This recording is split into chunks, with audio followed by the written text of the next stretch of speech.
It happens late at night, after 10 and before 4.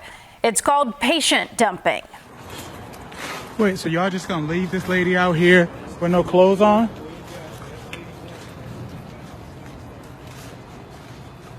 That is not okay. Due to the circumstances of what it was. Then you all need to call the police. So you all are just gonna leave this lady out here like this? Are you in pain?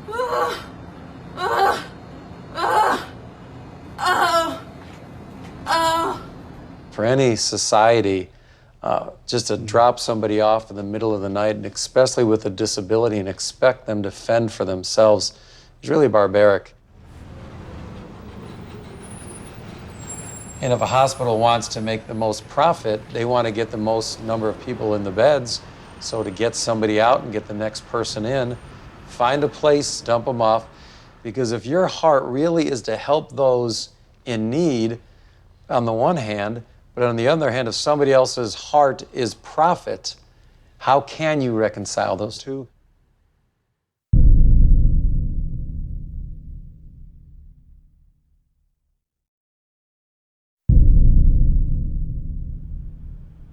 We've had people who have arrived literally in scrubs and open-toed sandals from mental health units where there's been a sort of discharge meeting at sort of 10 o'clock in the morning, 5 o'clock in the afternoon, they're put in a taxi and sent down to us.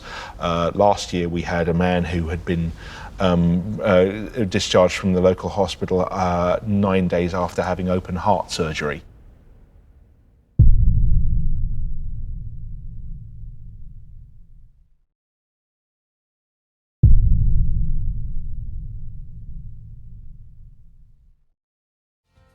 Hi, I'm Emily, a talent community manager at United Health Group.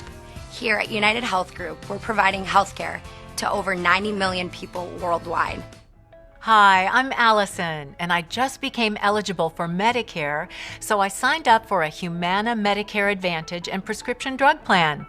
I'm excited.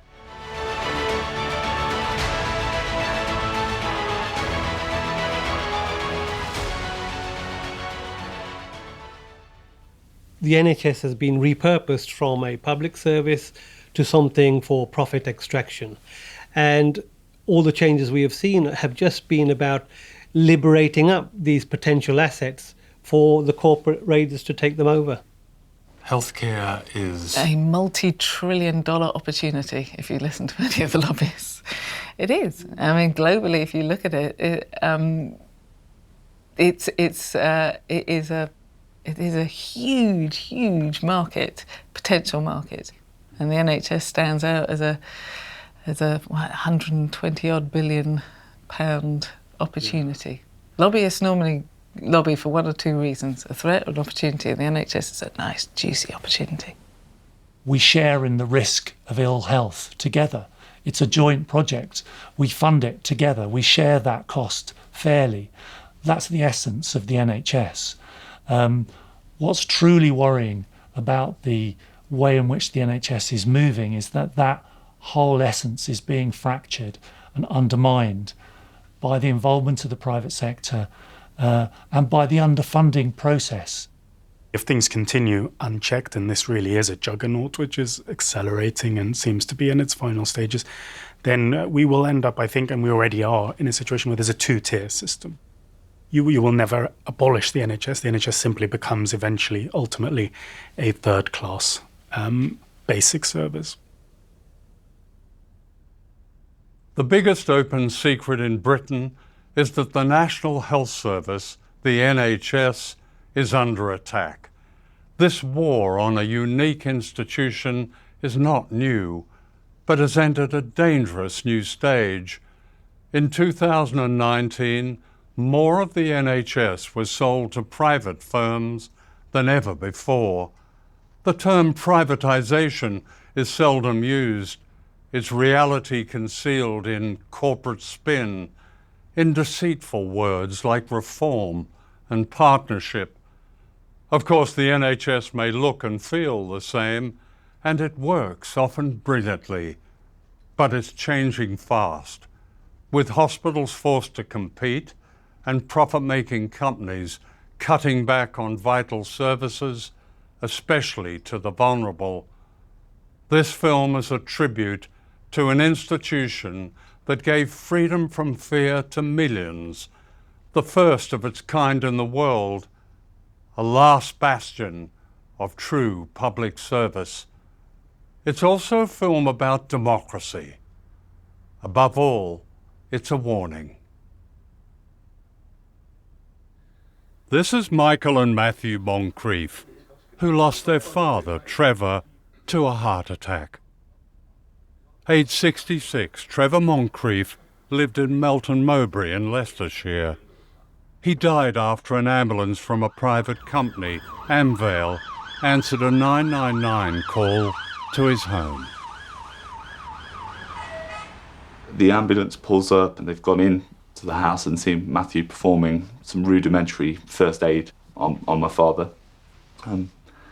At which point they've taken out their machine, taken out the defibrillator, charged it up. Things look like they're going okay, and at the point at which they try to administer a shock, the defibrillator fails, causing great consternation amongst the staff, and that they need a new defibrillator on site as soon as possible. But they're unable to get hold of the people who can dispatch that. A text is sent to the call centre. They left messages with the call centre and text in the middle of an emergency. Absolutely. So no one directly spoke to someone who would actually be able to dispatch a new ambulance with a working defibrillator. The ambulance staff recommend that my brother calls the fire service to get a defibrillator on hand, because they're known to keep them on their trucks. And the fire service are dispatched to my father's address, and they arrive and they do have a defibrillator. But obviously this is all contributing to a general scene of chaos. This is all valuable time that's being lost in an extremely critical period of a heart attack. And we're still yet to hear back from the call centre at this point. So the situation's kind of descended into a harrowing farce. There followed confusion about which hospital to take Mr. Moncrief. He was taken first to Grantham and stabilised, then to Lincoln, a heart specialist centre, a journey of 45 minutes. Every subsequent action kind of went wrong. It feels as if there was nothing in place to account for this eventuality, and that from that point onwards we just entered this kind of Kafkaesque nightmare of poor decision after poor decision after poor decision, which we're certain led to his untimely passing. A report by a leading cardiologist found that Trevor Moncrief most likely would have lived had he received the proper emergency care. And what we have here is defibrillators that have been bought secondhand, that haven't been tested effectively or properly for many a month because they haven't purchased the devices with the manufacturer's guidelines, which smacks of cutting corners. It smacks of people trying to cut costs, to make profit, and not to provide the best care for people who desperately need it. In 2018, the NHS in England spent more than £92 million on private ambulances and taxis for patients. Many carry the NHS logo, but look closely. Often unknown to the public, private ambulances are frequently sent to emergencies. In 2019, the Care Quality Commission warned that patients were put at risk by private ambulances. East Midlands Ambulance Service, which employed Amvale, apologised to the family. They declined to give an interview. A Freedom of Information search has since revealed that Amvale was still in service in the East Midlands in 2017, 3 years after the death of Trevor Moncrief.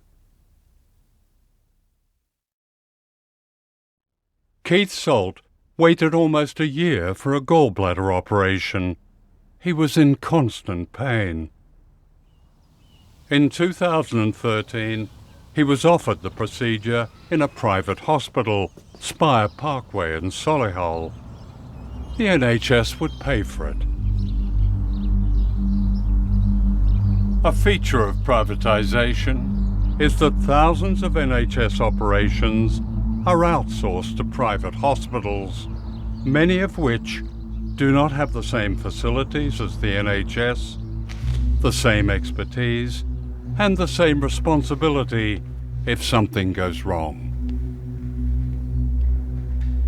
Unlike the NHS, private hospitals like Spire Parkway have slick corporate advertising.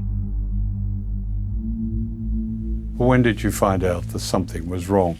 When I actually came round in intensive care, and they were standing at the consultant was standing over saying as they'd experienced problems, and that was the reason for why I was where I was.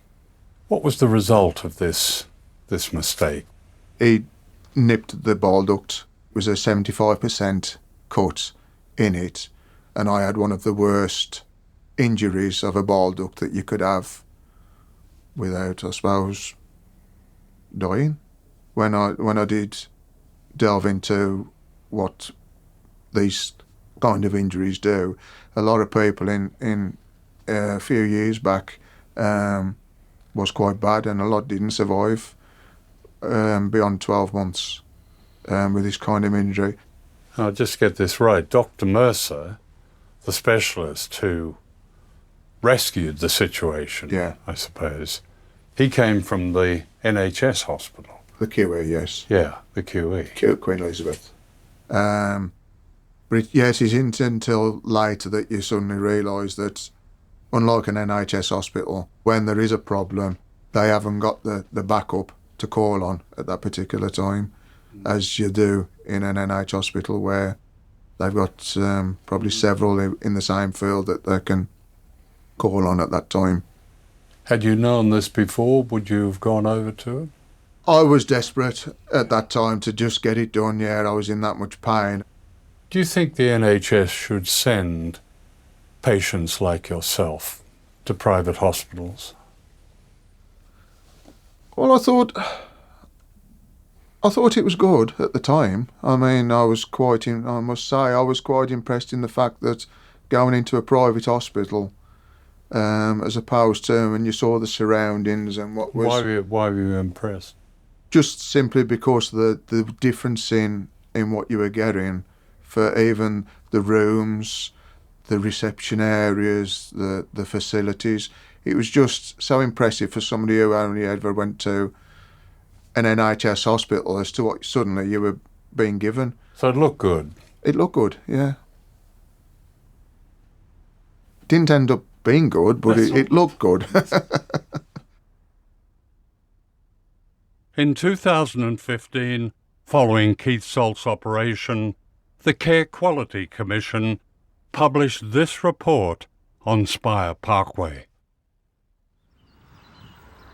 4 years later, Spire Parkway's safety and surgery were rated good, but the hospital still requires improvement.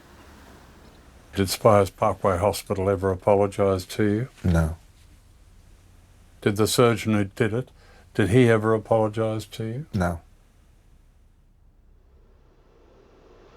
I'm proud about the National Health Service. It's a piece of real socialism. And there is nowhere in any nation in the world, communist or capitalist, any health service to compare with it. The National Health Service was not a gift from above. It was conceived in the blood, sweat and tears of ordinary people who had built the imperial might and wealth of Britain, and yet often lived in abject poverty.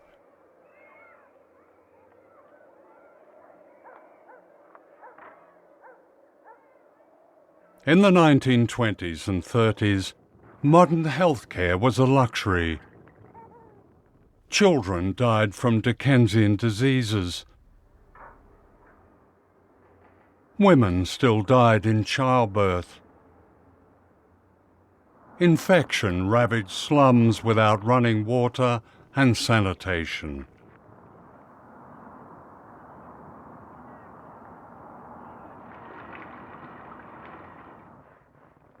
Britain's deadly disease was class.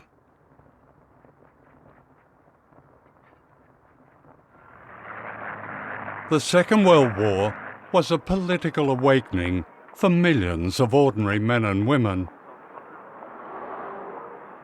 In 1942, a committee chaired by the economist William Beveridge warned that the war was a revolutionary moment.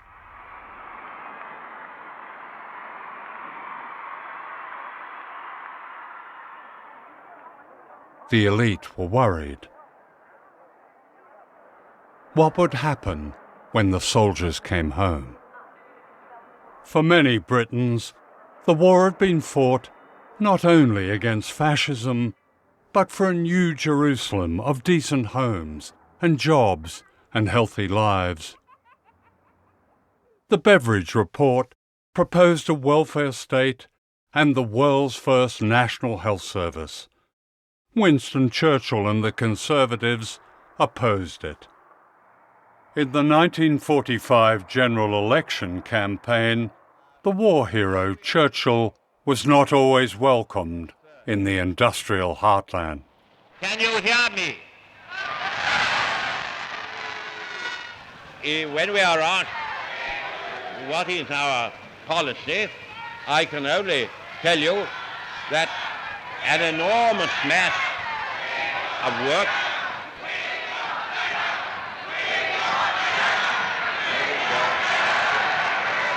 very substantial advances in the human heart and the human head will have to be made before we can adopt the full glorious utopias which the socialist wool-gatherers placed before us. The utopian wool-gatherers would soon have their say at the ballot box, representing the majority of Britons. The soldiers' paper, the Daily Mirror, called for a vote for them, meaning the men and women who had won the war and the right to a new freedom, said the Mirror, of equal opportunities and robust health. Labour's landslide victory was a shock. And the tremors didn't stop there and became open rebellion. In the Far East, 50,000 airmen went on strike in more than 60 Royal Air Force bases, the greatest mass mutiny in British history. The issue was democracy and the right to be demobilised and not to be part of an imperial presence east of Suez. Arrested and court-martialed, the strike leaders were set free after a public outcry that symbolised a Britain that was now changing fast. On July the 5th, 1948, the most momentous social change of all was announced by this leaflet delivered to every household. This leaflet is coming through your letterbox one day soon, or maybe you have already had your copy. Read it carefully. It tells you what the new National Health Service is and how you can use what it offers. Study the leaflet, then keep it by you. You'll need it for reference.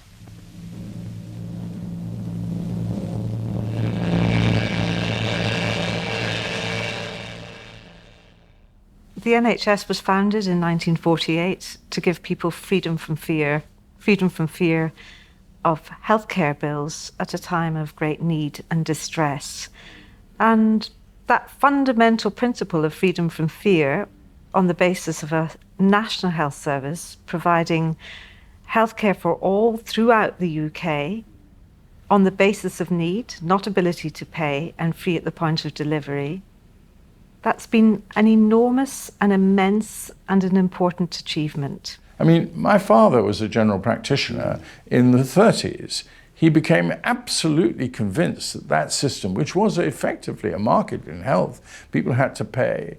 He hated asking for payment from people he knew couldn't do it. He looked on 1948 as a day of freedom when he no longer had to ask people to pay. We had something principled and almost lovely. There was a relationship between the doctor and the patient, the one-on-one, all-important relationship, nurse and patient, which is really the essence of healthcare, was one that there was no market interference, no market exchange. Creating an ethos that you were part of something greater than yourself. It is actually a collective act of genius from 1948 to 58 to 68. I was born in 68, and I was born in a country with almost the best infant mortality rate in the world, the best place to be born. I was born in a city which had the first baby incubators, there. We were at the very forefront of health. But in the 1970s, a secret plan to sell off nationalised industry was drawn up as Margaret Thatcher prepared to take power. Nicholas Ridley, a close ally of Thatcher on the far right, advised a preparation for return to the private sector by stealth. In the same year, the American management consultants McKinsey and Company proposed that NHS hospitals should be like hotels and charge patients a daily rate. What is the history of this revisionism of the NHS? The real attack, the real decimation started in the late 80s under Margaret Thatcher, and her two advisors, Oliver Letwin and John Redwood. How did they express that? They produced a document called Britain's Biggest Enterprise, and this set out how to get from a public service to an insurance-based system. They knew that whatever they did to the NHS, if they took it away from a public service, there would be a huge backlash. So key to the plan was to do it very surreptitiously and covertly and over a long period of time. But it was the new Labour government of Tony Blair that accelerated the sell-off. Blair used an accountancy trick called Private Finance Initiative, or PFI. New hospitals were effectively owned by the companies that built them under disastrous pay-later terms. The effect of PFI has been to deliberately burden hospitals with huge debts, and these debts were structured in such a way that they would become more onerous over time. And what that does, it removes money away from the delivery of care, because PFI repayments are ring-fenced, so money has to go to pay the PFI above any other call on that money. So you end up having the servicing of the debt in preference to the providing of care for patients. And we've seen hospitals close down. Neighbouring hospitals which don't have a PFI debt have been sacrificed to bail out hospitals with PFI debts. So if you look at the total PFI debt within the NHS, we've borrowed about 11 billion and we're going to be paying back in excess of 80 billion over 30 to 40 years. And much of this was secret, wasn't it? The way PFI was introduced, it was never explained in a way that the public could understand what a con, what a fraud this was. At one point, though, the Labour government at one point was looking at, actually, I think it was about a third of the NHS assets were going to be effectively privatised in this way and handed over to PFI. And were these deals accountable, publicly accountable? They were profoundly secretive. I mean, you couldn't get any access to what was going on at all. They were all behind closed doors. It's an enormous, appalling public scandal. 124 hospitals and more are now designed, built and operated using private finance. And remember, it was accompanied by one of the biggest hospital closure programs and land disposal programmes. In the late 1990s, Labour's Health Secretary, Alan Milburn, declared his undying love for the NHS. This is a once-in-a-lifetime opportunity for the NHS to redesign its services around its patients. We've got more money going in, and that will allow us now to get the basics right, to get more nurses, more doctors, more beds in the system. But if we're going to get the best from the money, and we're going to get the best for the patient, then there has to be some big changes. What the changes concealed was the beginning of a sell-off. The Blair government pushed through Parliament a series of bills that opened the door to private business and PFI. Having overseen the changes to the NHS, Alan Milburn left the government and later joined the board of Bridgepoint Capital, a private equity company. Welcome to Care UK. In 2010, Bridgepoint bought Care UK, one of the biggest healthcare companies contracted to the NHS. Which balances making a profit and delivering quality NHS services. This is Simon Stevens, Tony Blair's health advisor. In 2004, Stevens stepped into the revolving door and was hired by the American health industry giant United Health. United Health Group believes that businesses and consumers will want to do business with us because we hold integrity at such a high level. Integrity isn't hard. It's living our beliefs, it's being ethical, it's being honest. Honesty, integrity, maybe. But United Health has another reputation. Its former chief executive, William Maguire, known as Dollar Bill, was forced to give back $620 million in the biggest share scandal in corporate history. After 10 years with United Health, Simon Stevens was brought back by the coalition government as head of the National Health Service in England. Under the coalition government, the budget of the NHS was cut from an average annual increase of 4% to 1%. Thousands of doctors and nurses have left the NHS, which now has one of the lowest bed capacities in Europe.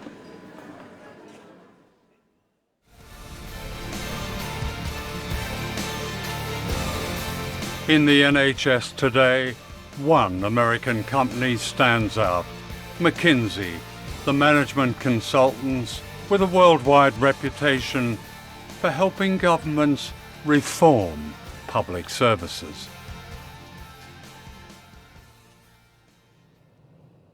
If you look at the documents that I've got from around 2010-11, so this is when they really ramp up the privatisation, the reforms of the NHS, and you look at McKinsey's involvement there, they are attending meetings of the management board, the steering group that sets up these new structures within the NHS.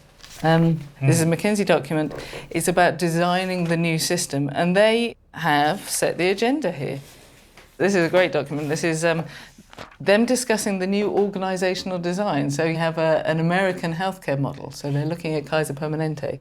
It's lots of glossy pictures of Kaiser Permanente, smiling patients and doctors.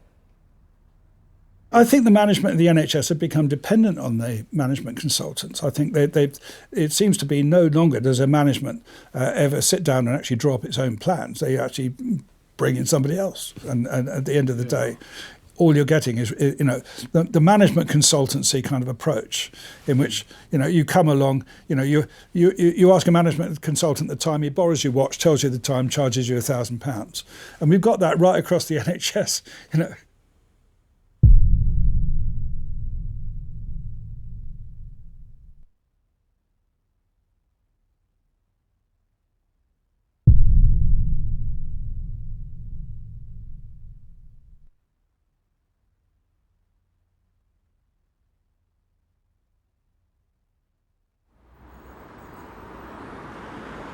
This is the centre of Britain's democracy, Westminster.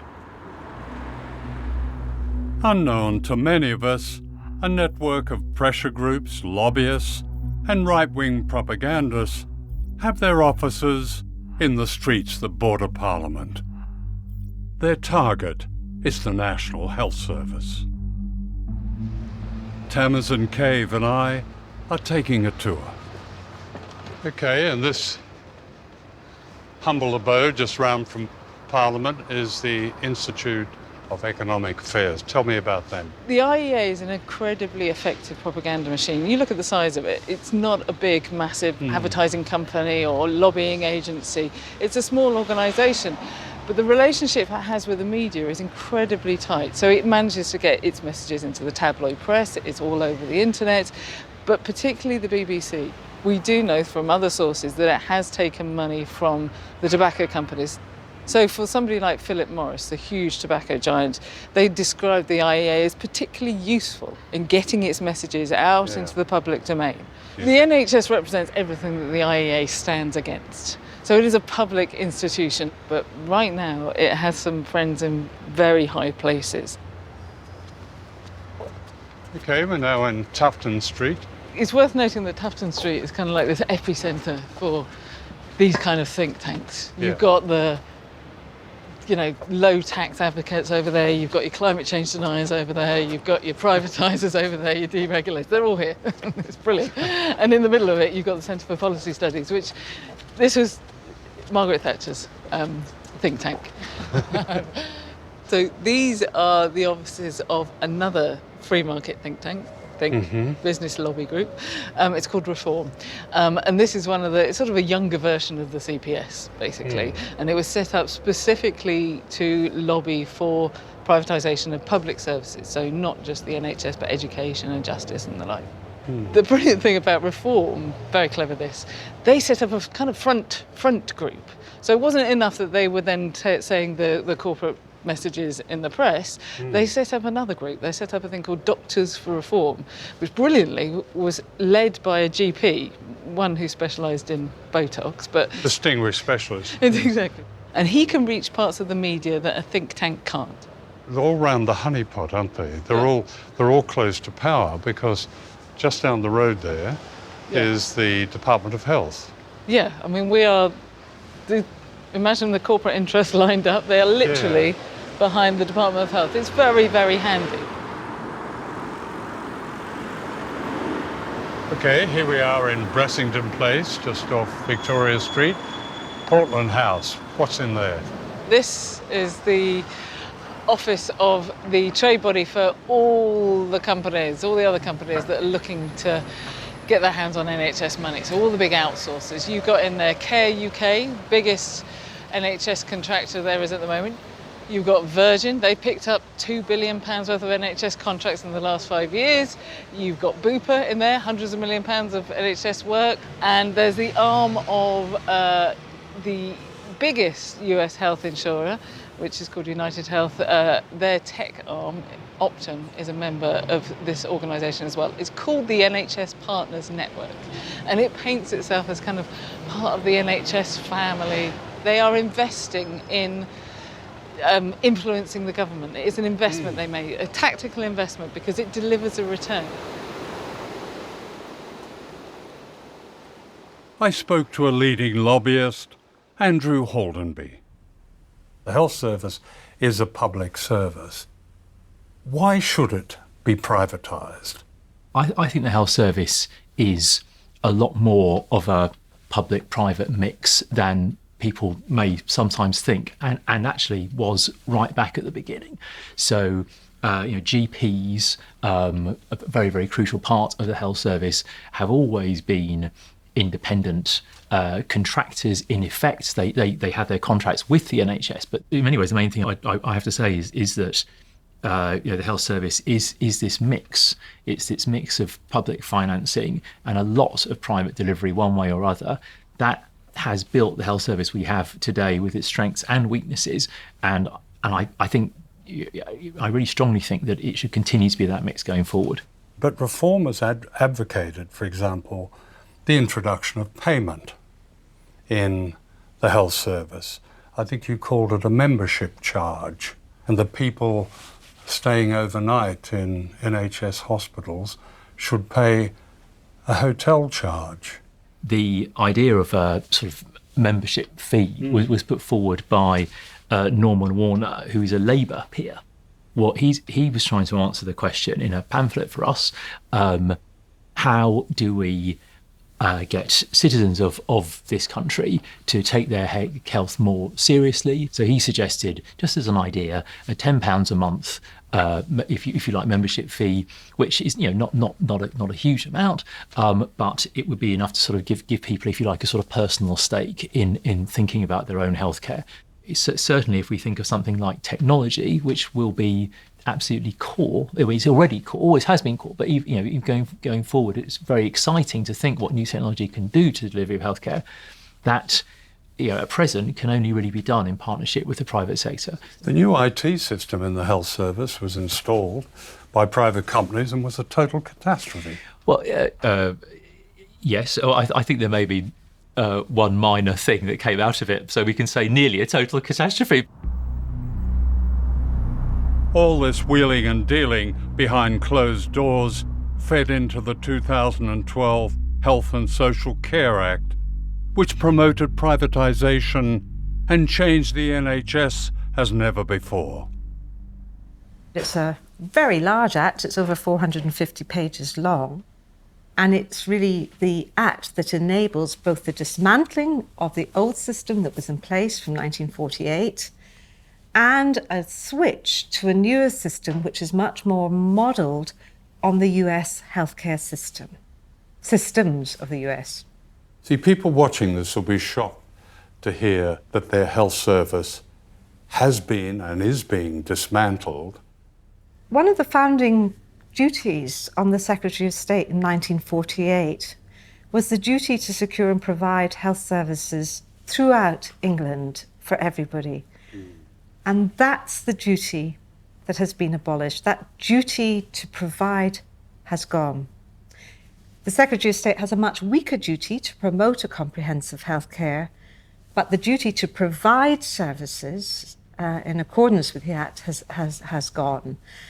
And as well as that, there is now a requirement to contract, a duty to arrange services instead, which is really legalese for contracting. And the way in which our government and NHS England is choosing to interpret it as commercial contracting. This external market created by the Conservative and Liberals in the Health and Social Care Act was a monstrous piece of legislation. It was also a grotesque lie on the British public. Both the Conservative Party and the Liberal Party went out of their way in the election to say that they were not going to have another top-down health service. And they produced the biggest and the most revolutionary change in the National Health Service throughout its history in the 2012 Act. Cameron went on to say it's the biggest mistake he made. And here it is, 6 years later, still creating serious damage to the health service. The biggest lie is that somehow markets and competition will improve healthcare. We know from all the evidence that's available that the more you privatise the system, the more you introduce waste and you introduce conflicts of interest. So that is a big lie. The NHS prior to the Thatcher reforms, the administrative costs were estimated to be less than 5%. But we know now best estimates are that the cost of the market bureaucracy is running in the order of 20%. So that is 15% diverted away from the delivery of care. The beauty of the NHS came from its simplicity. And you had money coming from the Treasury to health authorities, and this was divided out between the hospitals and the GPs. There was no need for this army of intermediaries we now have.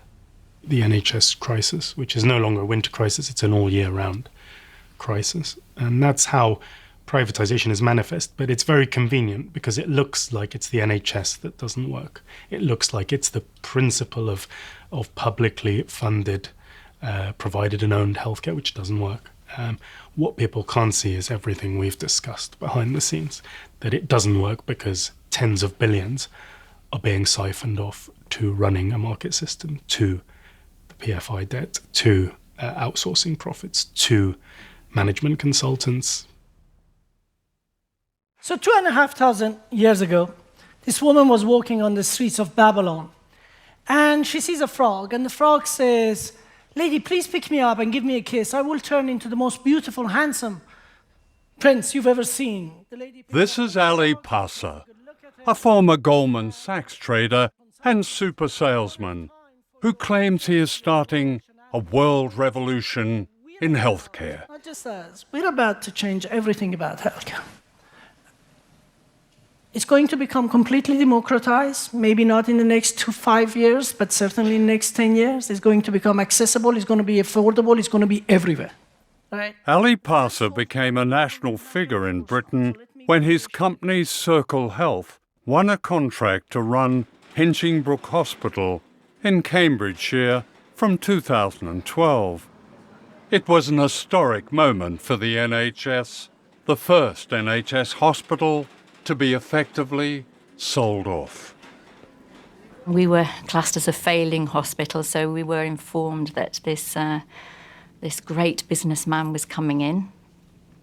Ali Passer. Yes, and I must admit, when I first met him, I thought, what a charismatic, inspiring man we have here. You know, that's how he came across. And he said, "So you have my expertise, and I am going to take this hospital to great heights. You are going to be the best hospital in the UK. Dream the impossible." That's what he kept saying. He kept saying, "Dream the impossible." Dream the impossible, yes. Okay. Yes. We had a meeting where Vince Cable, the then business secretary, attended. And he was obviously very, very friendly with Ali Passer. They came up together. And Mr. Cable came and he sat opposite me. And he was talking very, very businesslike. And he said to me, "Do not have any doubts about Mr. Passer's ability. He will make this hospital fly as a business. It will thrive as a business." It was all this business. And I looked at him and I said, "You know, I don't mean to be rude or anything, but this is a hospital. It's the NHS. I don't see it as a business." And yes. What reaction did you get? He said, "Yes, it is, my dear. It is a business." We asked Vince Cable for a response. He says he has no recollection of the conversation. The selling of Hinchingbrook Hospital is a story of propaganda. This is how the BBC's Newsnight reported the exciting prospect of Britain's first privatised NHS hospital. For the first time in the UK, a district general hospital was given over to a private sector organisation to manage. 6 months on from the start of that experiment, Newsnight has been given exclusive access to Hinchingbrook to find out what's changed. So in one of our wards in here, we're getting 100% satisfaction of our patients.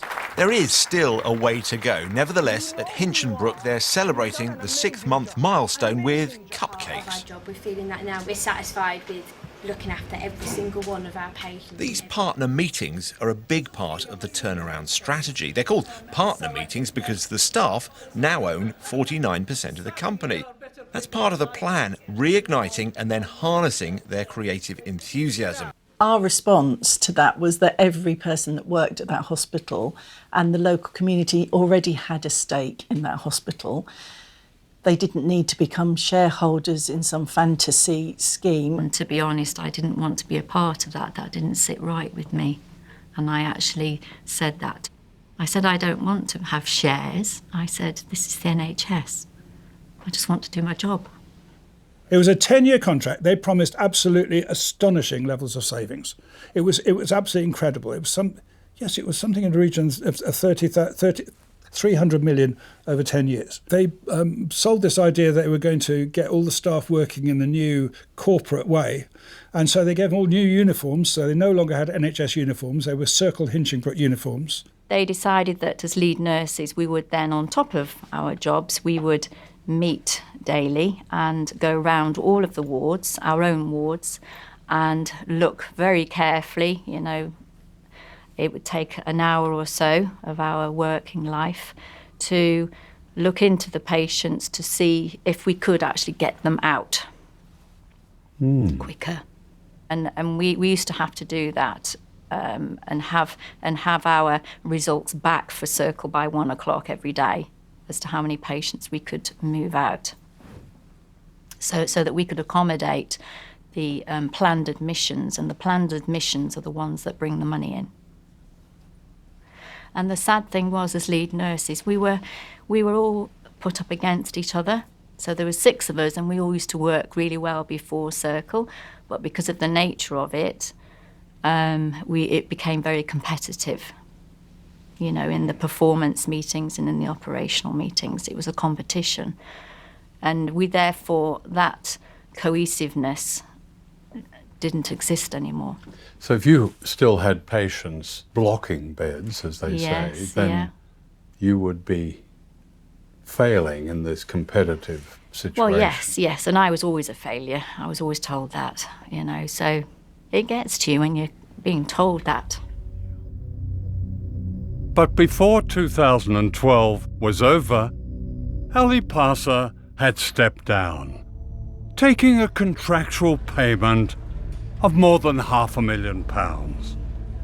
In 2015, a Care Quality Commission report revealed that the safety of patients at Hinchingbrook, including children, was at risk.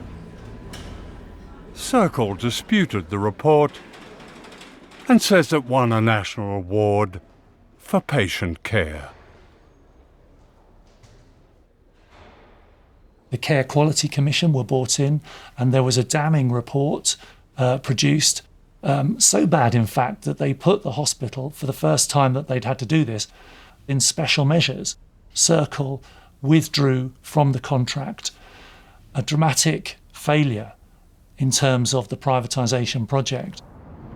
In 2015, Circle abandoned Hinchingbrook, which returned to NHS control.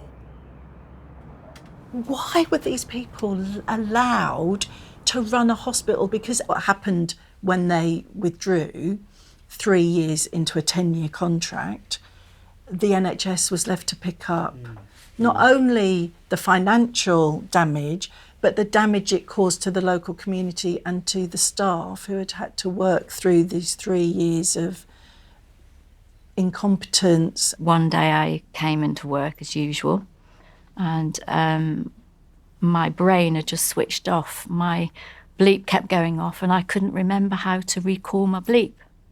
It was as if my brain had gone. Couldn't function. Oh.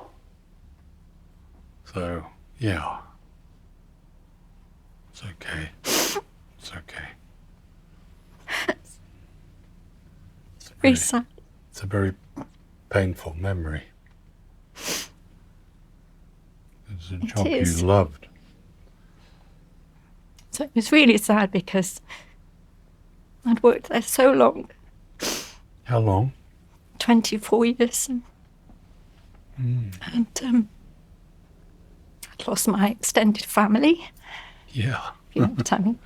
The patients and the doctors, and it was a part of my life, and it was just gone. Hinchingbrook and the Circle debacle should be in stone given to any Secretary of State for Health in terms of what could go wrong, did go wrong. Privateers have no place in the NHS. They are there to make a profit, and, you know, patient care and health is not about making a profit. Well, doing that, I asked Ali Parsa for an interview, but his spokesman declined. Here is Ali Parsa again, promoting what he called his next project, a company called Babylon Health and its app, GP at Hand. This gives you a doctor on your smartphone or a robot. This is the Conservative Health Secretary, Matt Hancock, who believes technology offers a new utopia for the NHS. He's one of Babylon's biggest fans.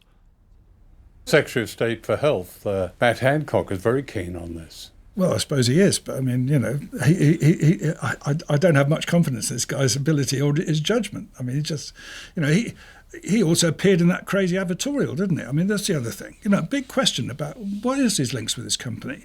He's prepared to appear in an Evening Standard double spread paid for by GP in hand, paid for by Babylon. I mean, that is just questionable, I would say, and to give personal endorsement to one particular piece of software. I think if you're looking at the cost of the NHS and somebody comes along and says, I've got a bit of technology here that can replace an awful lot of expensive clinicians and do their job just as well or better, particularly if you're already biased towards tech, you might be uncritically enthusiastic, which I think Matt Hancock has been. In its long-term plan for the NHS, the government wants to replace thousands of GPs with consultations by video and app and robot. This young woman, let's call her Ellie, isn't feeling well. But she doesn't go to the doctor's office. He comes to her via an app called Babylon Health. Hello. Hello there, this is Dr. Butt from Babylon. Thanks very much for choosing us for your consultation today. How can I help? The last few days Ellie explains that her eyes itch. Why do you think so many of your colleagues in the medical profession have expressed quite serious doubts about Babylon? So I think those doubts will be very quickly dispelled by some of the recent reports that have been published. So you may have seen that there was a report published by the regulator, the Care Quality Commission, who inspected our services and found them to be good. There's also been a report published yesterday. This is an NHS England commissioned report, an independent evaluation, that has shown overwhelmingly that patients and GPs are really satisfied with these services. I mean, there have been quite some claims. The claim that your chatbot achieved a higher score in a medical exam than human doctors. I mean, that wasn't true, was it? So it was true for the test that we did. So the test itself was extraordinary. According to doctors working for you, I think at the time, answered only something like 15 of 50 questions. And yet Babylon claimed, as a result of that, that the chatbot had intelligence equivalence with human doctors. What we found, which was really interesting, is actually there's a huge amount of variation in actual human doctor performance, so when it comes to accuracy, and that ranged from as low as 64% right up to 94%, with an average of 80%. And then when we did the same testing with our AI products, we were able to show that the AI performed at about 80%. You've said that the majority of the medical profession are, and I think the word you used was askance at Babylon's virtual doctor. What's wrong with it? I think probably the bottom line is it's a completely mistaken idea. So it's based on the idea that you can reduce people's health problems down to perhaps some very simple sort of yes-no questions, predictably churn those through a machine and come up with the right answer every time. I think there are two big issues with that. Number one, it doesn't work a lot of the time for anything that's more than very straightforward. So when I'm consulting with patients, they may come with the same kind of symptom. And what I try and do is I try and understand what it is that's worrying them and what I need to do to be able to address their particular concerns. So it's less about the symptom and more about the person who's got it. I mean, the advertising standards has picked you up on a number of things described as misleading. One of them was it was 100% safe or 100% the best in the world. So I think sometimes things are taken out of context, and that example that you cite of 100% safe is actually accurate, but it's 100% safe in the test that we performed. Now, that doesn't, of course, mean... Is anything 100% well, safe? That's a good point. But, you know, and that's why it's very important that's why I'm saying, you know, that it's all about the detail. So actually, in the particular test, the results showed it was 100% safe. But that, of course, doesn't mean it's 100% safe all of the time. And as you rightfully point out, can anything be 100% safe? I mean, medicine is a science, but it's an art, it's a humanity. And machines have no emotional intelligence. They cannot understand people. They can't understand metaphor. They can't... you know, probably the majority of what my patients communicate to me, they communicate not in words, but in what they do with their body, what they don't say, how they choose to answer my question. And I'm constantly understanding them through communication that's nothing to do with words. And again, a machine cannot understand human communication in that way. What we say in words is actually only a very small part, a minority of what we're actually trying to say. I mean, Babylon is the progeny of Circle Health. Circle Health has a rather notorious reputation. And I don't need to go over the details, but it took over Hinchingbrooke Hospital, and you talked about the Care Quality Commission giving you a good report. Well, it gave it Hinchingbrooke, after Circle had been there, its worst report. Of course, I can't really speak on behalf of Circle, not having had anything to do with that organisation.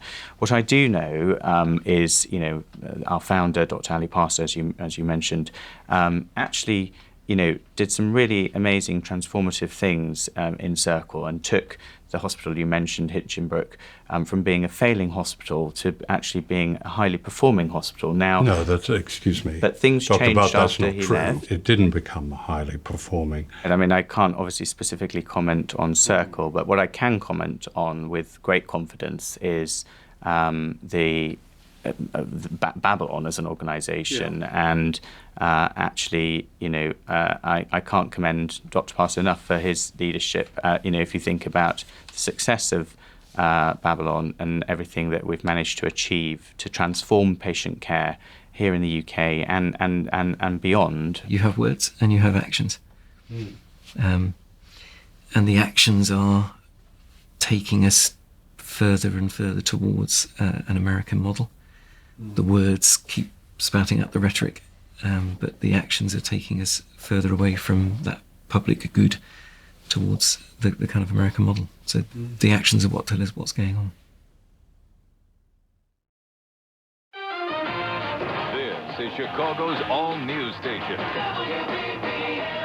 News Radio 780 and 105.9 FM and CBSChicago.com. WBBM News Time, 10:53. The News Watch continues. Lifting Chicago several tons. Chicago is one of America's wealthiest cities. Article 25 of the Universal Declaration of Human Rights says that everyone has the right to a standard of living adequate for the health and well-being of a family, including food, clothing, housing, and medical care. In the United States, that right has yet to be granted. Instead, a group of health insurance companies dominate the healthcare industry and often decide who shall live or die. As many as 87 million Americans cannot afford health insurance, or their insurance is made virtually worthless by excess charges known as deductibles. At least 20,000 Americans die every year because they can't get treatment. And this is the system that inspires so-called reform of the NHS. It happens late at night, after 10 and before 4. It's called patient dumping. This woman says it happened to her, dumped at a homeless shelter by a nursing home alone. Had you ever heard of patient dumping before? Never. She says 2 men in a white van drove her here to the Pacific Garden Mission and dumped her right here at the mission's front gate. It was the middle of the night. She was in a wheelchair and she didn't have her medication. For any society, just to drop somebody off, especially with a disability, and expect them to fend for themselves is really barbaric. And when we saw these things happening, we were appalled at that practice. In the United States, the dumping of patients is so common that this hospital patient was caught on CCTV being dumped at a refuge. People just want to get rid of the person, and at whatever cost, find some place where somebody can go to and just dump them and get out of there. Let's move on to the next person. And if a hospital wants to make the most profit, they want to get the most number of people in the beds.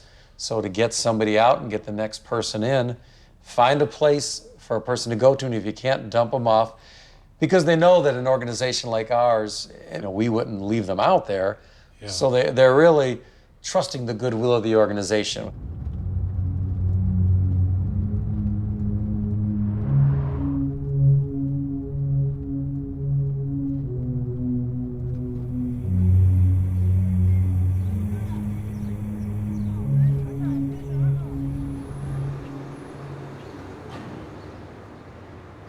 On the other side of Chicago, in what is known as Skid Row, is Franciscan House, a former broom factory that's another refuge for the unwanted sick dumped by hospitals.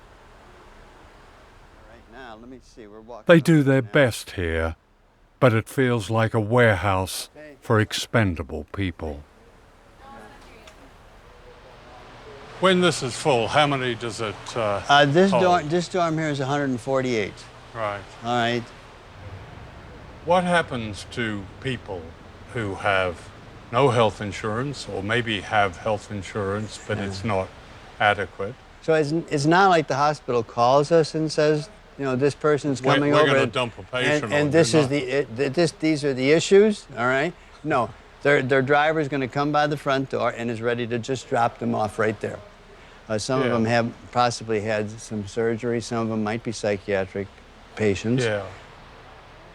Sometimes we have to call an ambulance to have them readmitted to a hospital because they're just not well enough to navigate the place on their own.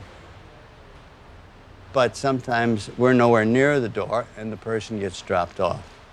And so they can be very quick, and it doesn't take much to open the door and let somebody out.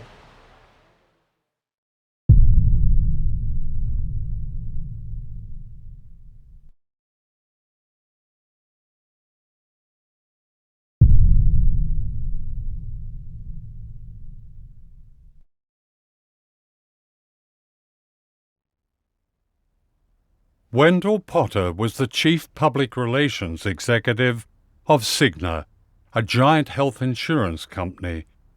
His job was to spin the company's propaganda, often, as he describes, with deadly effect. You were the spokesman, the public voice for a health insurance industry whose routine practices, and I quote you, amount to a death sentence for thousands of Americans every year. Yeah. That's an extraordinary statement. Could you talk a little bit It's about not that? extraordinary when you look at the reality of our healthcare system. That happens all the time. Every day, decisions are made by insurance company employees as to whether or not you will get some life-saving care. There was one case in particular.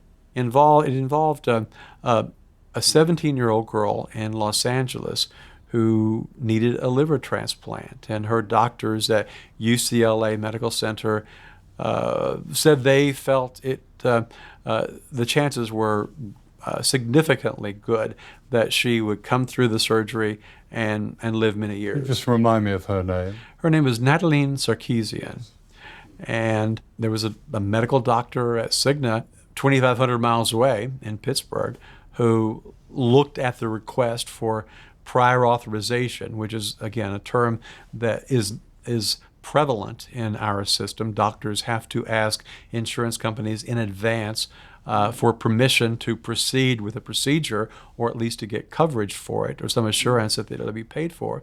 So that was what happened. The doctors who attended and were going to be doing the surgery asked Cigna, and a medical director said he didn't think it was medically appropriate for Natalie. What did that mean, medically appropriate? Well, even though the policy covered transplants, in his subjective opinion, he said he did not think that her doctors were correct. He had never seen Natalie. He had never examined her.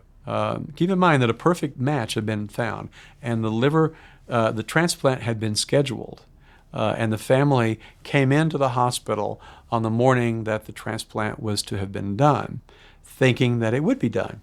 But instead, one of the doctors took the family aside, took the parents aside, and said, "We're sorry, but we've not gotten clearance from Cigna." So the family decided they would try to make a big media case out of this. So what happened? It became very clear to the company that this was not a media story that was just going to go away quietly, as I was often able to make them go away. They, within an hour or so, convened, they being the CEO and the president of our healthcare division, the chief medical officer, and a few others, on a conference call, decided, well, maybe in this case we can make an exception. She was getting sicker by the day. Her other organs began to shut down, and she died about 5 hours after Cigna said it would pay for the transplant.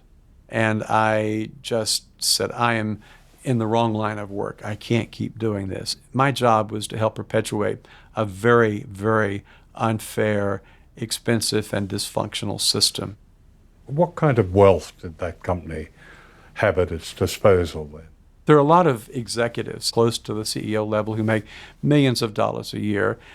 Billions of dollars flow through these companies. They make billions of dollars in profits off of that revenue, partly to reward shareholders, or largely to reward shareholders. But a lot of the money is skimmed off or made available to conduct PR campaigns and lobbying campaigns. In 1996, Dr. Linda Pino, who worked for the insurance giant Humana, appeared before a congressional committee with this remarkable confession. I am here primarily today to make a public confession. In the spring of 1987, as a physician, I denied a man a necessary operation that would have saved his life and thus caused his death. No person and no group has held me accountable for this, because in fact what I did was I saved a company $500,000 for this. And furthermore, this particular act secured my reputation as a good medical director, and it ensured my continued advancement in the healthcare field. I went from making a few $100s a week as a medical reviewer to an escalating six-figure income as a physician executive. In all my work, I had one primary duty, and that was to use my medical expertise for the financial benefit of the organization for which I worked. This was one of those cases where the request came in. It was just a little piece of paper in my inbox. I just happened to pick it up next, and it just happened to come to me. And they had called from a hospital in California. A patient from Nevada had been on a transplant list. Heart transplant. Heart transplant. They had a heart became available, a match. Yeah. And the surgeon was ready to operate. So I called, and I thought this is just a formality because nobody would do a medically unnecessary heart transplant. You couldn't get through the transplant process. So I talked to him, he explained the situation, they had a heart available, they called him, they got him, to this hospital. So I approved it. So I stamped my little approve on it, and then just everything went to hell because it was a $500,000 transplant. So then all these people start rushing in. We got to figure out a way to deny it. We can't pay for it. You got to call the doctor back. I'm a physician. I know what the consequences are going to be to this man who doesn't get his heart. He's going to continue to deteriorate, and his congestive heart failure could last 2 days, 2 years, but he's been consigned to cardiac hell. I mean, he's going to slowly deteriorate. And whether he died 2 days later or 2 years later, I participated in consigning this man to death. I mean, I signed his death warrant. I would try to do the best thing I could do as a physician, but I was always coming up against this huge machine that was just grinding away to keep patients from getting what they needed, because that costs money. I mean, the whole purpose was to make money.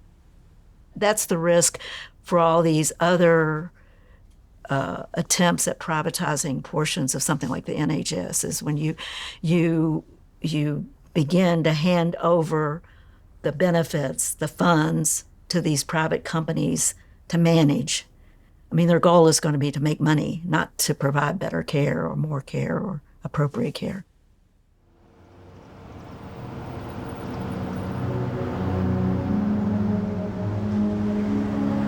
This is the town of Wise, Virginia, in the mountain country of Appalachia, where some of the poorest Americans live.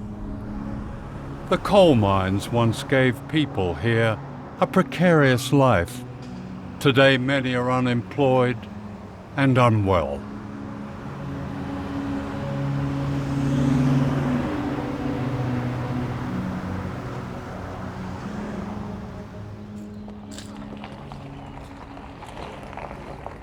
Every summer, an extraordinary event comes to Wise, offering free health care of a kind unknown in the United States. This is Remote Area Medical, known as RAM.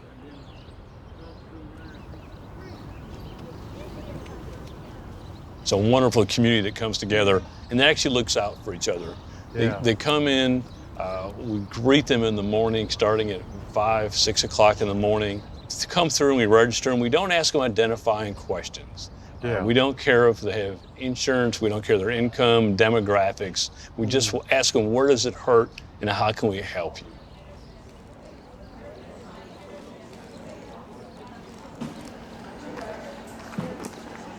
RAM is like a pop-up wartime field hospital run entirely by volunteers and set up in an agricultural showground. It's as if the NHS has come to town.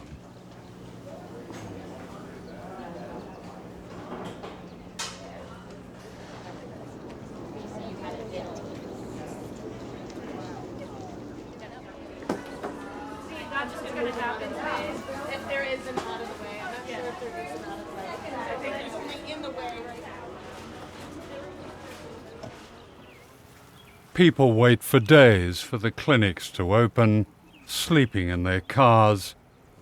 Most of them have no other hope of medical care. You're going to stay in the car tonight? Yep. Yeah. So who are you seeing tomorrow? Dental tomorrow. You got some urgent problems? I actually chipped a tooth a week ago, and he's got a feeling she's just got a cleaning because the school does free stuff for the middle schools. Are they asleep in there? He's out. It's actually peaceful here, so. It is peaceful, isn't it? We're supposed to meet up with the plastic surgeon that did her removal of her little bump on her head last year, and so he could see a follow-up of what it looks like this year, so he could see how it turned out. So. Okay, what would that have cost you to have that done? Probably several thousand, especially to get somebody like him, because he's actually a really well-known plastic surgeon from Charlotte. Yeah. So to get him would probably several $1,000s. Several $1,000s? Yes. Whereas here you get it for free. Mm-hmm. My sister is actually utilizing this because she has no health insurance, and she's a veteran still fighting to get benefits for that. And so we brought her here to get dental work because she can't afford health insurance. Can't tell you how happy I am to be here right now, and because I have some abscessed teeth that I've been dealing with for the last couple of years. So you're going to have your teeth looked at? And I have Crohn's disease. And you have Crohn's disease? I have Crohn's. I have a lot of medical issues too, and I've been off my medication because I can't afford it. without What health does your insurance. medication cost? See, the last time I had it was about 6 years ago, and just for 2 bottles, they were $490-something a piece. Oh, and that would, how long would that last you? That would last me a month. And that's only part of my meds. My Oh. cholesterol's high. I'm about $1,500,000 in debt for medical bills, but I've been sued. My credit is destroyed from medical bills. Right. And so I couldn't even buy one room. My credit is so bad. I've been sued and I just don't pay them. I can't. Yeah. So Yeah. this is wonderful because Appalachia really needs these kind of clinics, and I didn't know about them till 2 years ago. And tonight we're just gonna sit in the car all night and wait. So you're sleeping here tonight? Yes, Yeah. And you've got your ticket for tomorrow? Yep. Tell me why you're here then. Glasses and dental. Mhm. You're getting a full health checkup. Mhm. I Why usually do you feel you need that? Yeah. Well, diabetes runs rampant in my family. So true. with this service, it gives the opportunity to stay one step ahead of it. Yeah. Yeah. What are you mostly concerned about? Neck, back, 7 bulging discs, permanent pinched nerve in my back, and there's nothing they can do surgical-wise to make it better. So I miss out there helping people, but You have a lot of pain then? yeah, a lot of pain. Yeah. And who will you see tomorrow? I'll be seeing the neurosurgeons and those people in the medical, and then over to vision to get my vision done because I got glaucoma on my left eye. What would that cost you to get that kind of treatment outside? Outside, you're looking at just for the surgical part about $1,000 each visit, somewhere around there. So this is like one of the best things here in Wise that they do every year. It's only this free healthcare here that offers you some kind of solution. Yeah, it helps a lot. Not just me, my wife, everyone else that's here that's camping out tonight. I wish you well for tomorrow thank you. and that everything goes Y'all too. really to plan for you and your wife. Thank you.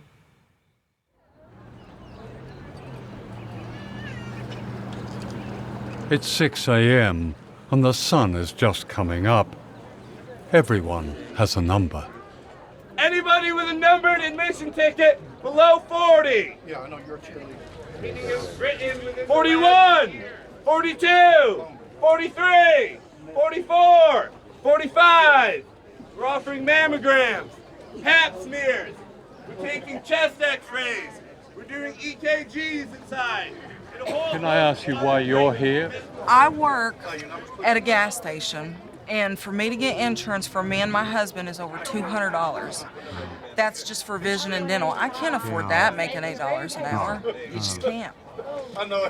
Would you like to see a free public health service right throughout the United States? I really would. I thought Trump was going to get it done, but I guess that flopped a little. To have to go out of another state to get health care is health services. Did you sleep in the car last night? No, honey, actually. We got here at about 3, 4 in the morning, and it took us a couple hours drive. So. Wow. And I worked till 1:30 this morning. Oh. Yeah.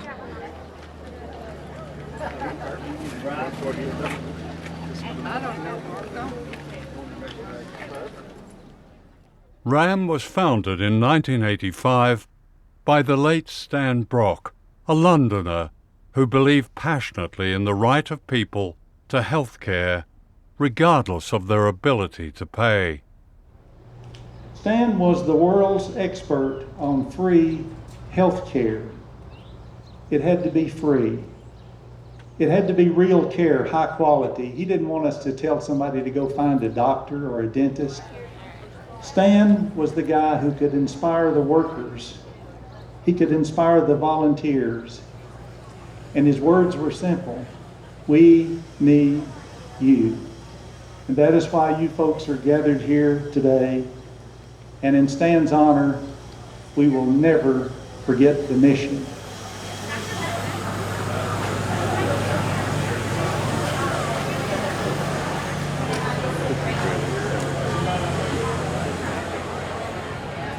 This is one of the most economically deprived parts of America.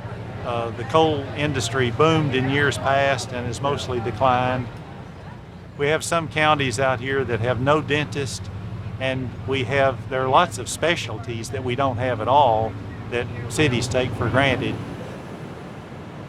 The nurse practitioner at the health wagon wanted me to come because I have chest pain sometimes and my blood pressure is like uncontrollable.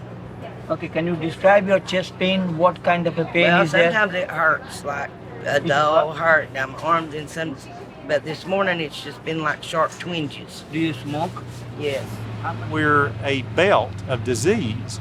We're a belt of lung disease. I'm a pulmonologist, so we're a belt of asthma, COPD, smoking. We're a belt of lung cancer. We're a belt of heart disease, stroke. We're a belt of obesity, and we're a belt of opioid use tied into mental health issues. So when they come to you, what typically do they come with? They're short of breath, they have a cough, they have exercise limitation, they're having difficulty working, and we can do a chest x-ray on the mobile unit. We can do a breathing test, a pulmonary function. Are you able to catch disease in time? We did find 3 lung cancers in one day here at this event. And so we do find serious disease with chest x-ray or other screenings. But the most common thing we find is of course the common diseases, discovering high blood pressure, discovering diabetes. And we discover things that they have no idea about. A lot of the patients know they don't feel very well, but they don't know why. They're trying to cope, trying to exist. Diabetes is a disease that people tend to deny. They don't even like the word diabetes. In the mountains, they'll say, got a little sugar. They won't say the word diabetes. And they're trying to cope by putting off till tomorrow what they can't afford today. It's a bit of a lifesaver here, isn't it? Yeah, this is a great program. Fantastic program. I mean, what were the people who live around here who don't have the medical facilities? They do without. Yeah, they do without. They have no teeth or partial teeth. They have no diabetic treatment, no high blood pressure treatment. So if they come here, they at least get some medicine. Typically, what are you dealing with here? What are you treating? We've seen several patients this morning that have received more than 10 extractions. Well, the reason these people are here because they can't afford to go to the dentist. They can't afford to go to the dentist, or they have insurance that really isn't working for them. Some of these people who work in these small communities, their insurance may only be acceptable in a regional area. Go outside that region, the insurance isn't accepted. It just sounds like chaos. It is. It's chaos, and it's a vicious cycle, and that's why things like these are so important. Sandbrook was quoted yesterday about the famous quote of all healthcare should be free. Right. Yeah, I don't deny that. I don't disagree with that. And people are suffering. It doesn't make much sense to me as a human being. When and how is there going to be free healthcare in the United States? Not in my lifetime. And our pharmaceuticals are unbelievably expensive, the highest cost for drugs in the world. In other countries, I can get medicine. I can go to India and buy medicine for pennies and give it out to patients. But here, when I, as a charitable doctor, go to get one asthma inhaler for one patient, that's $400 for 1 month's supply for an asthma patient when 6% of our population has asthma. It's like an incredible ripoff.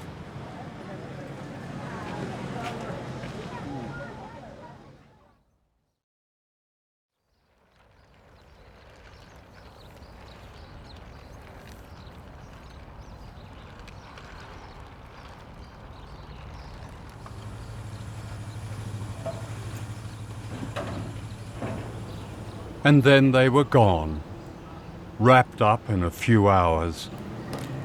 The lesson for us on the other side of the Atlantic could not be clearer.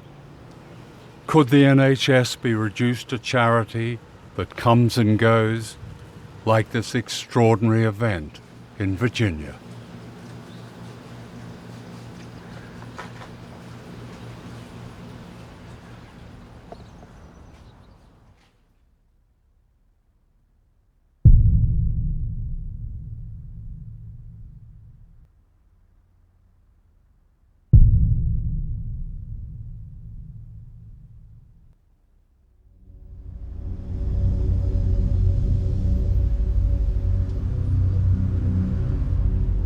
This is the City of London, home to some of the world's richest money movers, gamblers, insurance companies, hedge funds, and banks.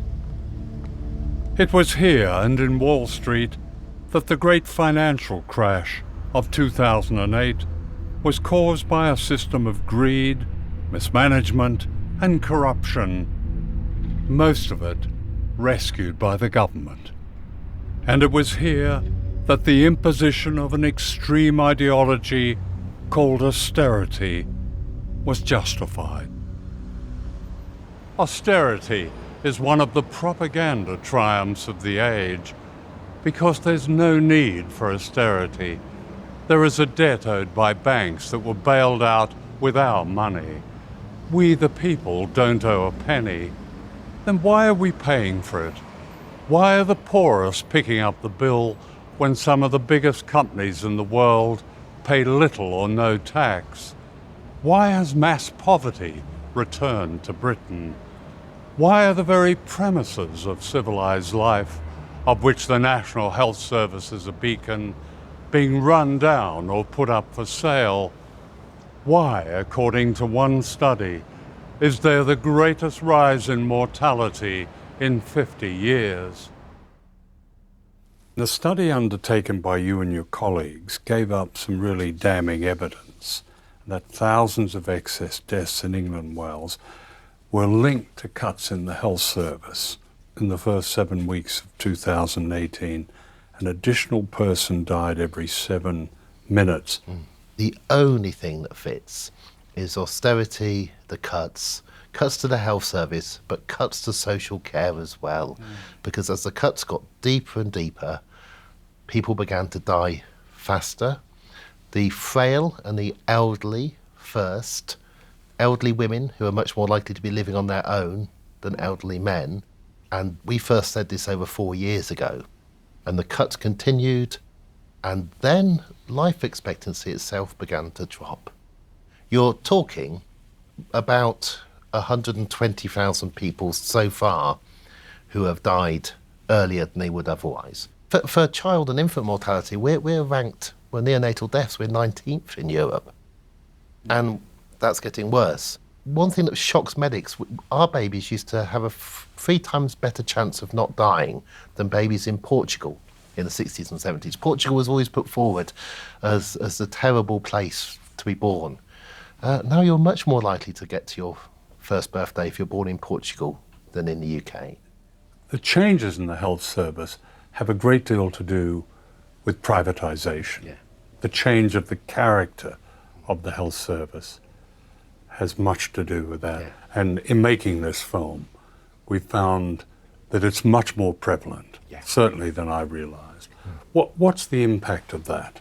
When you think you're part of something which is truly precious to people, that's when you work longer hours that you're not paid for.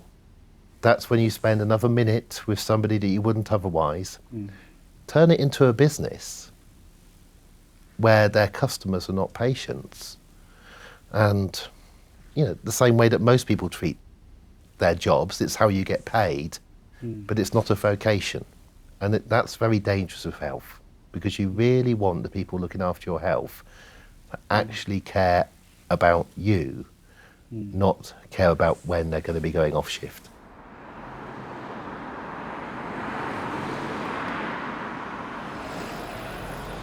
On Clapham Common in London is Glassdoor, a voluntary organisation giving refuge and food to homeless people.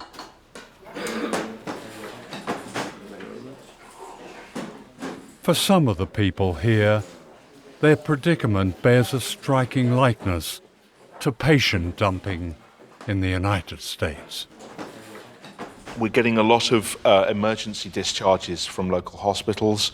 We're getting a lot of people who have been seen by their local mental health units and been told that although they do have a mental health problem, they don't meet the threshold for care. We've had people who have arrived literally in scrubs and open-toed sandals from mental health units where there's been a sort of discharge meeting at sort of 10 o'clock in the morning, 5 o'clock in the afternoon, they're put in a taxi and sent down to us. Last year we had a man who had been discharged from the local hospital 9 days after having open heart surgery. We have NHS workers who are homeless. You know, it's a testament to their staggering loyalty that even though they are sleeping rough, they'll get up at 7 o'clock in the morning, dust themselves off and go into work. They go and work in the NHS? Yes. Having slept rough? Having slept rough, yep. We have care workers, we have healthcare assistants, people who go out and do personal care for our ageing relatives, our sick individuals, have oftentimes been sleeping on a church floor the night before. This is St Stephen's Church in the heart of London, just behind the Houses of Parliament. It's midwinter. And this is David Coombe, whose remarkable organisation, Street Souls, cares for the victims of austerity. With hot meals, clothes, glasses that people can no longer afford, and above all, a warm place where people can feel human again. David, just describe Street Souls and how it began. What I really wanted to do was a compassionate act involving my two younger children at the time, who I think were 6 and 8 maybe at the time. And I said to them just before Christmas, I said, we're not going to buy Christmas presents this year, boys. We're going to buy sleeping bags for the homeless people, and we're going to take soup and sandwiches out to the homeless, which of course didn't go down too well, as you can imagine, with young lads. We got a big van full up with sandwiches and soup and literally drove around London, and we did this several times. What struck you at first about the people you met? That they were just like me. One thing that was very apparent was it's not as portrayed in the media. There's not drunk, everyone's not drunk, everyone's not a drug addict. In fact, I'd say that was a minority, you know, totally the opposite of what most people would probably believe. A lot of these people just had misfortunate events in their lives. That direct connection between political decisions and homelessness, that's something you see, isn't it? Yeah, very much so. You know, in 2010, Westminster City Council tried to pass a bylaw within central Westminster to make it illegal to sleep rough and punishable by, I think it's a Tariff 5 fine of £500, you know, which is kind of crazy. A homeless person's not going to have £500, but also illegal to feed homeless people. What's the direct connection between austerity and the people that you help here? The lack of aftercare is something that I've noticed. You know, some of the guys we have here have had some quite major operations, are effectively turfed back out on the streets. Give me an example. Well, I've got a fella who has had a couple of knee operations, and what he calls home is a janitor's closet of 7 foot by 4 foot in a block of flats, you know, and that's where he goes, that's where he convalesces. Another lovely chap who had, I'm not sure what surgery, but major surgery, so his chest looked rather like a sort of a quilt. Had to go in a place he was given 5 stories up with no lift, immediately having this operation where he had 140 stitches or whatever. And it's just so wrong. It's, you know, it's in out, you know, it's free up the beds and, you know. You know, the life expectancy on the street is 47 years old, you know. 47? 47. It's heartbreaking because the bar is set so high now on who you can admit to hospital because there are so few hospital beds. You know, it really is a case that unless you're threatening to imminently kill yourself, or you're psychotic to the point of just incredibly disturbed as an individual, or a threat to other people, then you're sent home. And unless What if home is not a home? What if it's in the streets? Well, it's just heartbreaking. I mean, there's been a lot of occasions when I've had to send someone out onto the streets, and you just send them out into the night and you don't know what's going to happen to them. John Watts works with David Coombe as a volunteer. We are on his regular run to check on people with nowhere to sleep in near freezing temperatures, but on the streets. We've created a have and have not society, and we don't like to particularly see ones who have not. David was saying that life expectancy of people on the streets was 47. Yeah. How long has he been there, do you think? Months. Months. Yeah. Excuse me, are you part of the crew? I'm part of Street Souls. Have you got a spare I need to sleeping get one. I've just come out of the jail. Haven't I got need one. a sleeping I've got bag. one sleeping bag left. Oh, you. All right. I mean, baby, I haven't got one. Please. In Oh, please. I'll be back in 2 weeks. Yep. One, you can't use the toilet. Two, you can't get housing. Three, we're having a nervous breakdown. And it's not good. What's wrong? What happens to their health? It deteriorates rapidly. They suffer from all sorts of things, and their mental health suffers.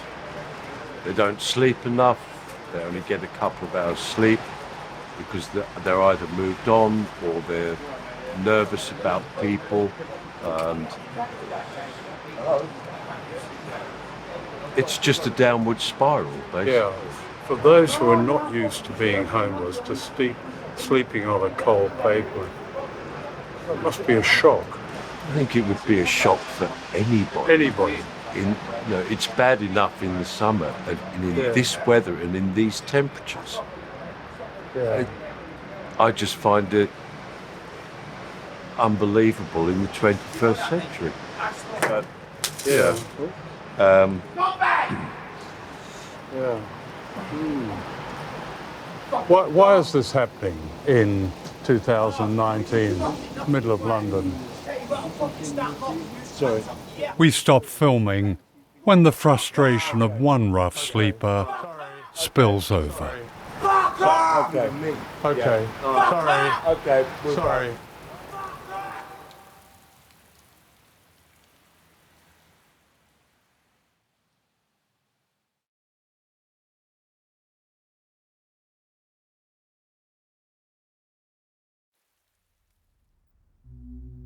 For more than 6 months, we phoned, texted, emailed, and wrote to government ministers and officials who run the National Health Service. The Secretary of State, Matt Hancock, the head of NHS England, Simon Stephens, the chair of NHS England, Lord Pryor, the Health Minister, Caroline Dinenage, the former Prime Minister, David Cameron, the former Health Secretary, Alan Milburn, and many other officials and politicians. No one responsible for the future of the NHS was available to be interviewed on the urgent issues raised in this film. Silence. If you start out with a core, a principle of wanting to care for everybody, you've already started at a foundation of value. And I mean, we've never really had that here. There's never been, a healthcare system that started with ethical values and said, okay, healthcare is a right. or certain other values. We've never started there and built on it so that we have a lens by which we can measure everything that's happening. You do. You have that. And if you lose that, then you'll never get it back. We gained the freedom from fear in the past. This enormous sense of relief from thinking you are no longer going to be a burden on your family. You're not just having to fear for yourself and your own pain and suffering, but the idea that your family would either have to try and look after you or find the money for somebody to treat you. And it was one of the most remarkable and rapid improvements in living standards and quality of life. That fear has come back again. It was a political decision to give us an NHS, and we got that in 1948 with the 1946 Act. It was a political decision to take it away in 2012. It only needs a political decision and the will of the people and the politicians, because the people have not lost faith with the NHS. They want an NHS. I believe they will reach a tipping point of public awareness, at which time our politicians cannot get away with the deception any longer. If enough of the general public stand up and say no more of this, if the profession can unite and realise the power they have, we can stop this very quickly. The government need to believe in the NHS, not mess about with it. They need to properly fund it. And they need to trust those that are there to get on with their work and let them get on with their work. People like you. Yes. Yeah. To trust us.